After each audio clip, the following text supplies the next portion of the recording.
Selamat datang di podcast saya kali ini. Kali ini saya akan bahas tentang folklore dari Jakarta. Cerita rakyat yang sudah terkenal ini yang akan saya bahas adalah Si Pitung. Siapapun yang dari daerah Jakarta atau dulu pernah bersekolah dasar di Jakarta nih, pasti udah kenal yang namanya Si Pitung dari mata pelajaran PLKJ. Nah, Si Pitung ini merupakan cerita rakyat Betawi yang lahir dari pasangan Bang Piun dan istrinya Pinah di Betawi.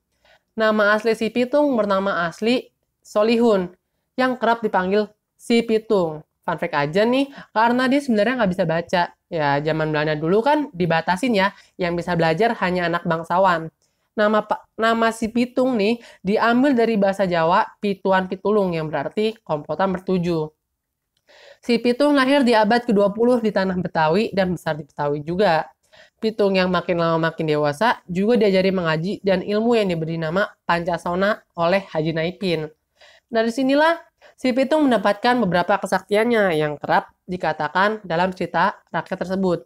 Si Pitung menceritakan tentang kebijaksanaannya dalam membantu orang-orang yang tidak mampu di Jakarta tempo dulu. Ia terkenal merampok dengan kawanannya Ji dan Rais untuk membantu rakyat Betawi karena tidak tahan melihat dan menyaksikan kemiskinan, ditambah lagi karena Si Pitung muak melihat kekayaan para tuan tanah yang berpihak pada Belanda. Karena dia sering merampok, hal ini tuh menggegerkan warga Belanda, yaitu seorang kontrolir bernama Scott Hein yang berwenang di wilayah Kebayoran dan membentuk sayembara bagi siapapun yang menangkap Si Pitung.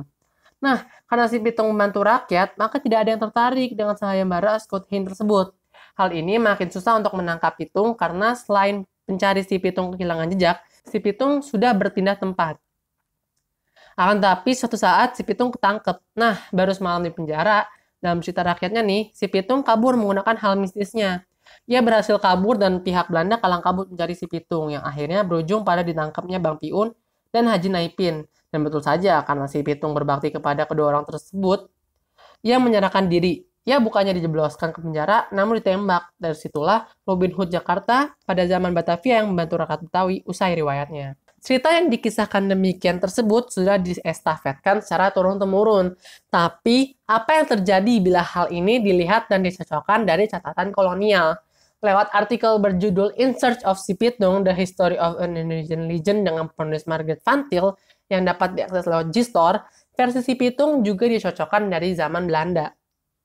Dari artikel tersebut, sebenarnya nama yang disebut Scott Hein itu benar adanya dengan merujuk pada polisi yang diberi nama A.W.V. Hine yang bertugas di Batavia sejak 1888 sampai 1912.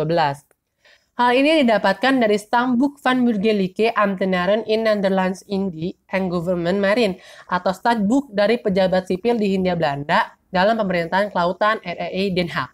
Stadboek sendiri berarti buku keturunan. Sama halnya, karakter Si Pitung sendiri jelas orang yang sebenarnya hidup pada paruh kedua abad ke-19. Orang pertama yang melaporkan ini yaitu Hindia Belanda yang dapat dilacak sekitar musim panas 1892. Pengejaan namanya itu tampak berubah dari One Bitung ke Pitung, Pitang sampai berapa bulan. Editor sepakat menyebutnya dengan Si Pitung. Hal ini dilansir dalam surat kabar Hindia Belanda pada 28 Juni 1892 dan 26 Agustus 1892. Jadi keberadaan Si Pitung dan Scott Hein ini beneran ada, nyata karena dilansir dari surat kabar Hindia Belanda. Pada Agustus 1892, Pitung dan komplotannya tertangkap polisi setelah sogokan dari kepala desa Kebayoran yang menerima 50 ringgit atas informasi keberadaan Pitung dan komplotannya. Nah, hal ini juga dilansir oleh Hindia Belanda pada tanggal 26 Agustus 1892. Fun fact aja, zaman dulu mata uang itu nggak cuma gulden, tapi juga ringgit yang dipakai. Kurang dari setahun kemudian, pada musim 1893, Pitung dan Ji berhasil melarikan diri dengan misterius dari penjara di Master Cornell. Seperti yang udah dibilang tadi, dia kabur lewat kekuatan magis, padahal nggak begitu ternyata.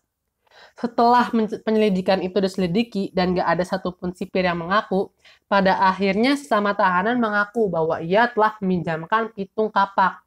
Nah, Pitung dan komplotannya ini menggunakan selokan atap untuk memanjat dinding. Hal ini dilansir oleh surat kabar Hindia Belanda pada tanggal 25 April 1893 dan di tanggal yang sama lokomotif koran juga menerbitkan hal itu. Pitung bebas selang beberapa bulan. Ji akhirnya ditangkap kembali karena ia yang sedang sakit datang ke kampung untuk mendapatkan perawatan. Di sini, ia pindah ke rumah seorang kenalan lama. Namun, Juragan mendapat kabar dan melaporkannya kepada Demang. Demang itu kepala distrik BTW, yang pergi bersama sekelompok orang bersenjata ke rumah yang ada Ji-nya. Meskipun revolvernya berbaring di jangkauannya, ia terlalu sakit untuk membela diri. Hal ini dilansir oleh surat kabar Hindia Belanda pada 19 Agustus 1893. Dia menyerahkan dengan kekuatan yang berkesan. Beberapa bulan kemudian, di bulan Oktober, Hine mengetahui dari informasi bahwa si Pitung terlihat di Kampung Bambu, di sekitar Tanjung Priuk, dan Master Cornelis.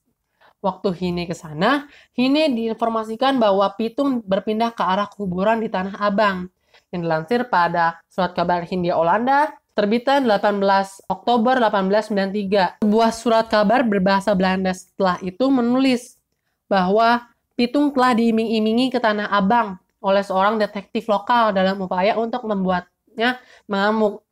Hine atau Hein dan para asistennya mengelilingi pemakaman sehingga membuat pelarian Pitung menjadi mustahil.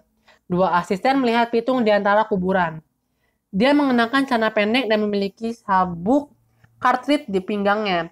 Sebuah pertempuran terjadi dan Pitung melarikan diri ke arah di mana Hein telah meletakkan penyergapan.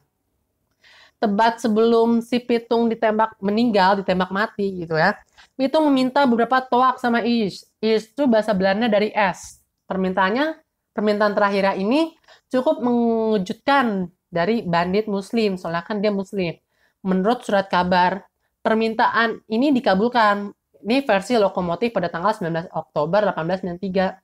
Sedangkan sebuah surat kabar Melayu mengklaim bahwa hal itu ditolak, yaitu surat kabar Hindia Belanda pada tanggal 18 Oktober 1893. Kerabat Pitung datang untuk membawa jenazah pergi setelah permintaan mereka sesuai awalnya ditolak. Pada minggu sehari setelah kematiannya, jenazah Pitung akhirnya dibawa ke pemakaman Kampung Baru pukul 5 sore. Thanks udah dengerin podcast gue kali ini. Maaf kalau misalkan gue yang berbut ngomongnya. Sampai jumpa di podcast gue selanjutnya.